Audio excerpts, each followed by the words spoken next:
Bom, pessoal, o Soteldo foi a grande figura da partida na vitória sobre o Vasco e tem sido o responsável por nos livrar da zona do rebaixamento, com o gol marcado contra o Vitória, e tem jogado muita bola depois que ele voltou da Copa América. O Soteldo que está emprestado e que tem um valor fixado de 5 milhões de dólares, pois o Grêmio prepara esse valor para comprar o jogador, talvez até antes do fim do ano, porque essa opção de compra ela seria realizada ao final da temporada. A informação é do Caliel Dornelles, repórter lá da Band Rio Grande do Sul, que conseguiu apurar de que o Grêmio já está se movimentando no mercado, um pedido do Renato Gaúcho.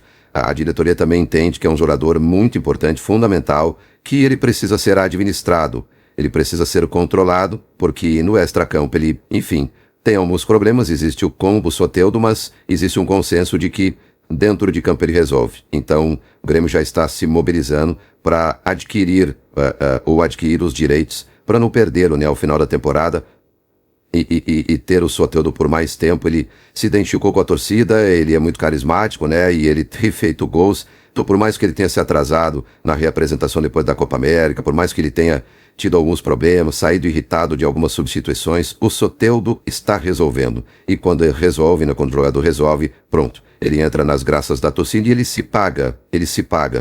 Na verdade, ele por esses últimos jogos tem correspondido, o custo-benefício tá sendo muito favorável. Então, assim, o Soteldo tem uma tendência de permanecer no clube. O Grêmio tem outros negócios aí, vocês estão percebendo, né? Tem proposta por jovens da base, pelo Gabriel Meck, próprio Gustavo Nunes. O Grêmio está avaliando essas propostas, mas não pretende vender agora. Claro, se vier uma proposta de 20 milhões de euros, não vai ter o que fazer. Mas a primeira que chegou pro Gustavinho mesmo é de 10 milhões de euros. O Grêmio não vai negociar, né, por esses moldes. E mediante a reforços, bom, vocês já estão percebendo aí, né, que alguns já ingressaram no time titular, outros começaram a compor banco de reservas, e o Renato está muito cauteloso, especialmente porque são caras que não vinham jogando, ou tem 2 meses parado, 1 mês aqui, não sei o que e tal, e o momento, segundo o Renato, ele é conturbado para você fazer estreias, para você colocar jogadores que não estão adaptados nem ao clube, à cidade, não é isso, né? Porque o Grêmio está numa logística itinerante aí, né? Mas a questão tática do time mesmo, né? Como é que o cara vai... Eles não estão nem conseguindo treinar direito, tá muito na conversa, no avião, no vídeo e tal, então é difícil você promover estreias nesse contexto, eu até entendo. Mas assim, eles foram contratados para isso, o Grêmio tem uma necessidade, e daqui a pouco ele vai ter que botar os caras para jogar.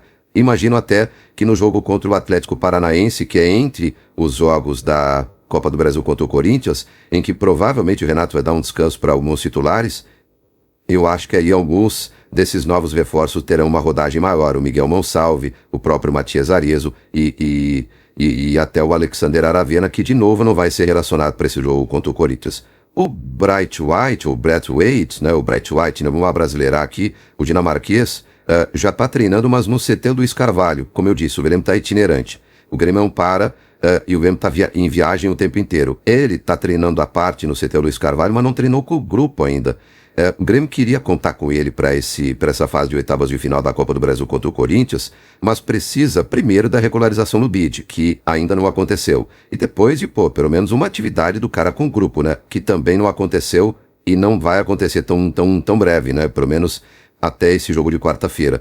Pode ser que ele seja regularizado nessa terça, até às 19 horas, mas não é a tendência. Por quê? Porque é diferente a documentação, ele precisa de um visto de trabalho de um cara vindo da Europa.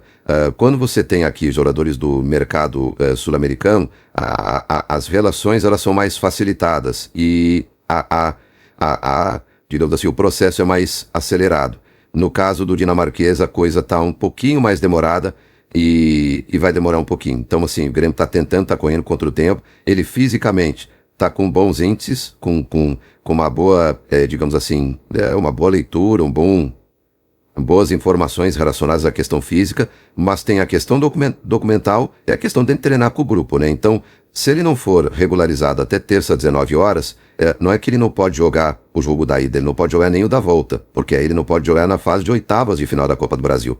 E aí, a gente possivelmente vai ver no Campeonato Brasileiro, nesse jogo aí que eu falei, contra o Atlético Paranaense, em que o Renato deve preservar alguns jogadores até para ele começar a ganhar minutos. E na Libertadores, evidentemente, contra o Fluminense, pelas oitavas de final. Então, muito difícil que o Bright White esteja à disposição para esse jogo já da Copa do Brasil contra o Corinthians. E eu queria falar sobre os diagnósticos ou os motivos da evolução do time, porque o Grêmio melhorou. Ou os motivos da evolução do time, porque o Grêmio melhorou. O Grêmio melhorou e na hora certa. Eu acho que isso é fundamental. O Grêmio está evoluindo e os resultados eles estão vindo também por conta disso, porque o Grêmio está jogando melhor. O Renato conseguiu ter uma reinvenção no time, com reforços que chegaram, e eu acho que são dois motivos muito claros para mim. A direção contratou um titular para a defesa, que é o Gemerson. O Renato mudou o sistema e isso potencializou o Rodrigo Eli. E com isso você tem um sistema interessante e você tem jogadores que individualmente começaram a melhorar.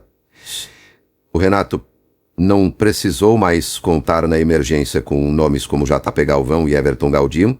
Mudou o sistema, é verdade, também pela pressão, porque esses caras estavam muito pressionados pela torcida e também porque a diretoria começou a contratar nomes pro ataque. Então, mesmo que ele não utilize hoje o Arias durante muitos minutos, ele tem justificado aí que ele precisa de ritmo de jogo e que é difícil você colocar ele como titular, sendo que ele não jogava há 2 meses, no segundo, terceiro jogo dele e tal. O Renato mudou o sistema e deu mobilidade para Soteldo e Pavão, com o Cristaldo chegando como falso 9. E o Cristaldo cresceu, na minha opinião, porque o Cristaldo sabe jogar muito bem perto da área. Mas mais do que isso, participando do jogo, ele é o cara que lidera ali o setor ali na frente, mesmo sem ser um 9. Claro que quando voltar o 9, quando o Diego Costa ficar à disposição, e existe uma tendência para o jogo da volta, dia 7 de agosto contra o Corinthians, o Grêmio vai se beneficiar muito dos cruzamentos do Soteldo, das chegadas à linha de fundo do Pavão, da aproximação dos meias, e aí o Cristaldo vai baixar uma linha. Ele vai ter que tirar um jogador do meio, ou vai desfazer o sistema de 3 zagueiros, não sei. Mas o Renato, ano passado, mudou bastante o sistema. Usou o sistema com 3 zagueiros em jogos em que o Grêmio foi muito bem, contra o Atlético Paranaense mesmo, fora de casa, com reservas. Gol do Cuiabano, o Grêmio conseguiu uma vitória, depois do Bruno Vim. O Grenal, o Grêmio foi bem também, com 3 zagueiros. Ele conseguiu dar uma sequência nesse sistema. Depois ele voltou, depois ele reconsiderou. No Campeonato Gaúcho chegou a jogar sem centroavantes também, só com meias móveis. Tem o avanço e o, digamos assim, a evolução do Carbajo, o Felipe Carbajo, que não jogou nesse jogo agora. O Grêmio entendeu que a logística era difícil para levar ele até Chapecó. Mas, ele é o cara que tá jogando muita bola. Felipe Carbajo e Franco Cristaldo, jogadores contratados no ano passado, esse ano estão desabrochando. Então você tem opções.